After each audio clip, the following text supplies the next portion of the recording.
Let's come back to the friendlies that the Eagles will be playing and talk about the two venues where the Eagles are going to be playing those games. We have some pictures for you. I hope those pictures can come through for you to have an idea of where the Eagles will be playing these games. The capacity of both stadia is about 12,000. But as you said, okay, this is one of the venues that will be hosting the game, Nigeria against Congo DR. That was, and of course, this is Brussels. Of course, and then the one that will be hosting the game against Cameroon. Good 12,000 seater facility, Tunde. Yeah, I mean, a lot of people have to, well, for me, I don't particularly care. Look, it could be a 5,000 capacity or a 2,000 capacity. What you are worried about is the game itself. Look, you remember at the last Nations Cup in Mongobo and Namibia, we had 5,000 capacity stadiums and they were filled to capacity.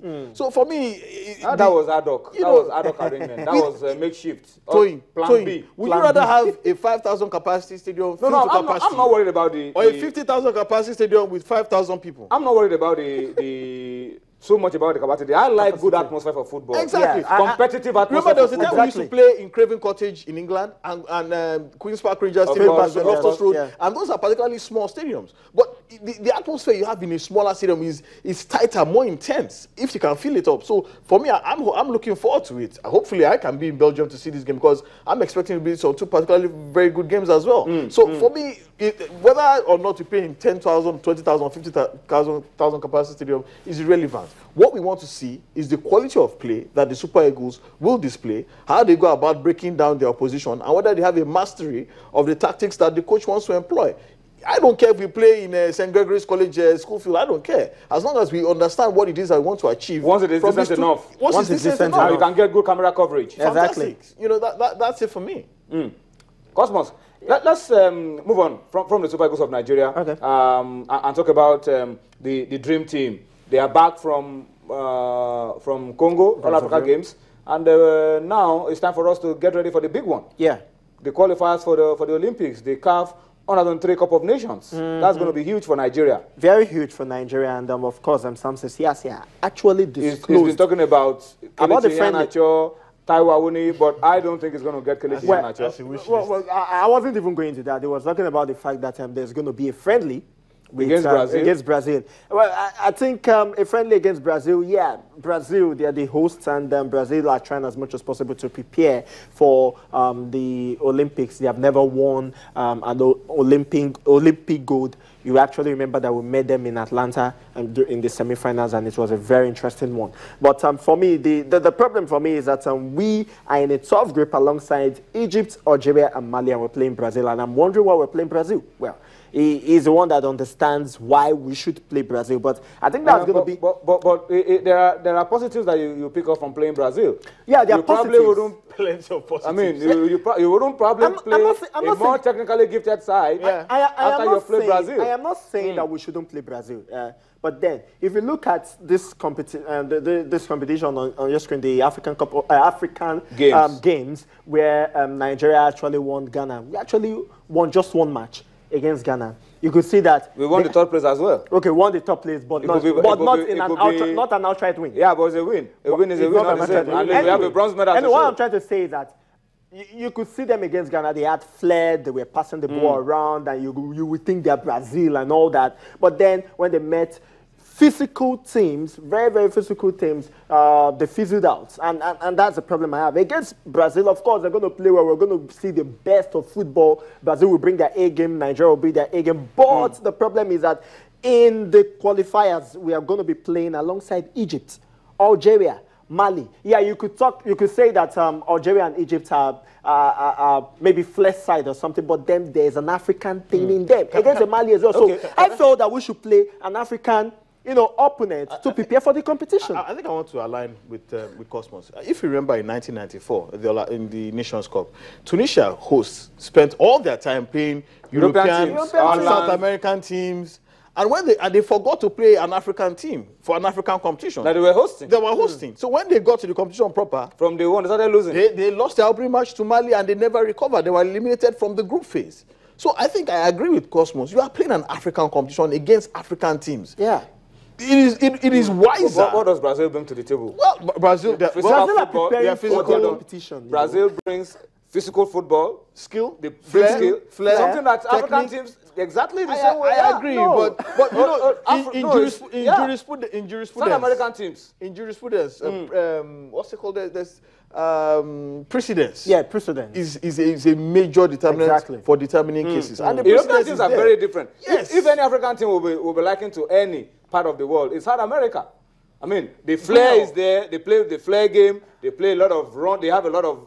But South American physical. Yeah, they are. Hold on. South American teams are particularly tactical. Exactly. Yeah. They are very brilliant in set plays as well. They don't rely too much on brawn rather than brain. In the final third, they are particularly tactical as well. And a lot of these South American teams have started employing the use of software of match analysis software as far back as a decade and a half ago. Something that is still alien to Africa.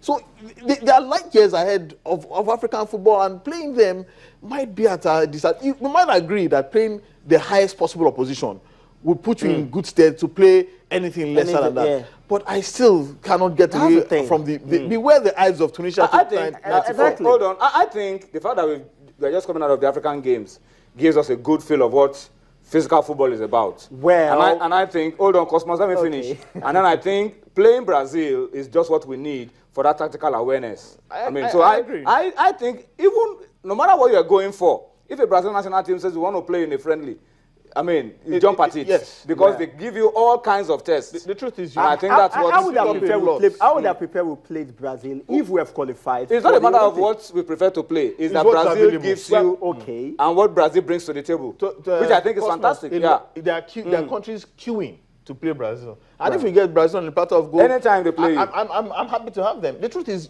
there's always something to be learned in every friendly match you play. Okay. As Sunday Oli said, he learned something from playing Niger.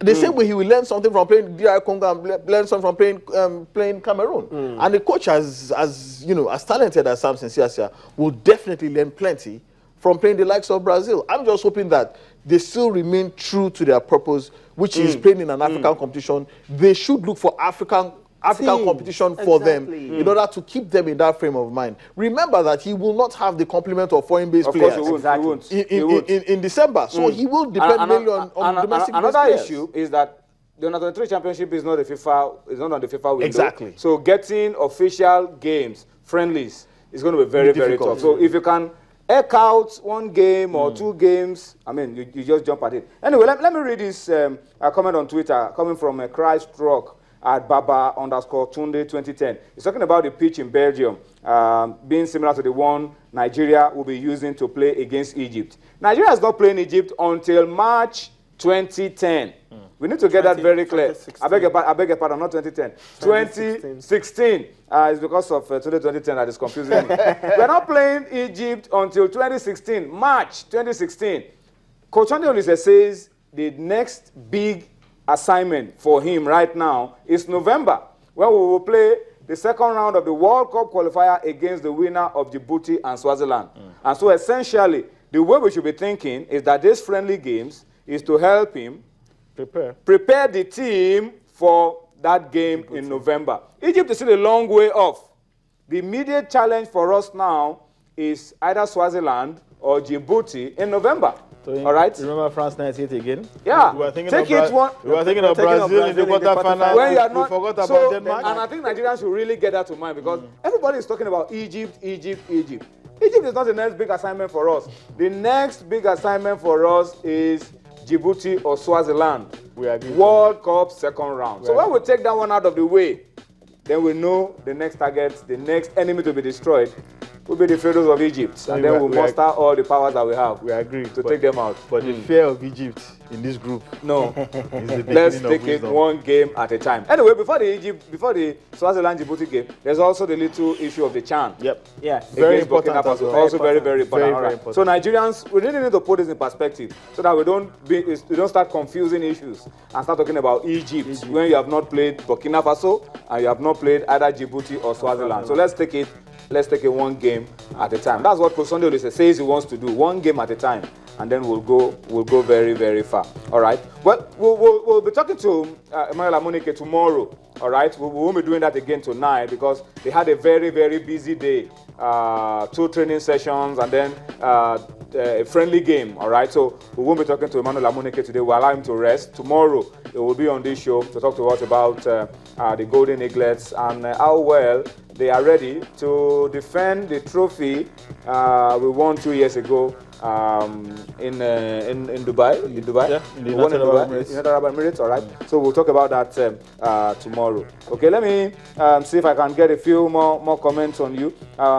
Louis Omoni is talking about the ongoing Capital One Cup. He says Manchester City are scoring a lot of goals.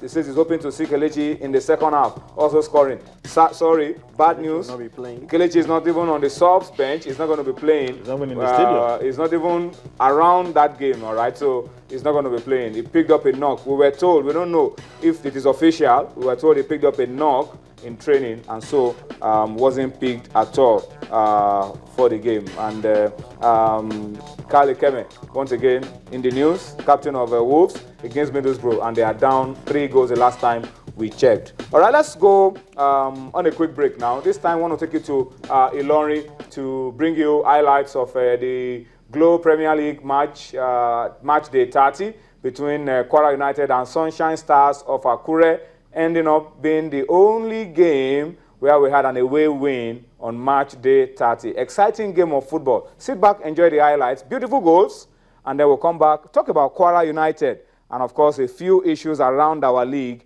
on Sports Tonight. Join us again.